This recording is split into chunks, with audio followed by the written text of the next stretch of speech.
فرق كبير جدا انك بترسم علشان انت بتحب ترسم، وبترسم علشان لازم ترسم. بالتالي بيطلع سواء هترسم بورتريه او منظر طبيعي او ايا كان، في الحالة دي انت بتطلع اجمل ما عندك. دايما انا بنصح كل شبابنا اللي بتبدأ الرسم، بقول لهم ارسموا اللي انتوا عايزينه، في الحالة دي انت هتبدع. بعدين يا جماعة مفيش حاجة اسمها رسمة حلوة ورسمة وحشة، لكن في حاجة اسمها انا بحب ارسم. زي ما حضراتكم شايفين ده بورتريه بالفحم، قلم الفحم انا استخدمت فيه قلمين، قلم ابيض وقلم اسود. طبعا حضراتكم عارفين القلم الفحم، ولو مش عارفين هنروح المكتبة هنسأل عليه. ده قلم الفحم. ابتديت اشتغل على البورتريه. دايما بقول لشبابنا مش لازم تجيب الملامح بنسبة 100%، لا احنا بنجيب الملامح زي ما احنا عايزين. ان شاء الله نلقط العين، نلقط المراخين، نلقط الودن، نلقط اي حاجة في البورتريه ونشتغل عليها.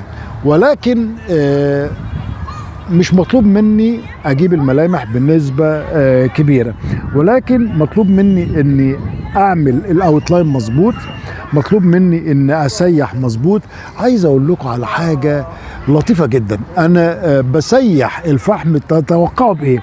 معظم الفنانين بيسيحوا الفحم بقلم التسييح، انا بسيح المنديل، منديل كيرنكس، وببدأ أسيح الفحم زي ما حضراتكم شايفين.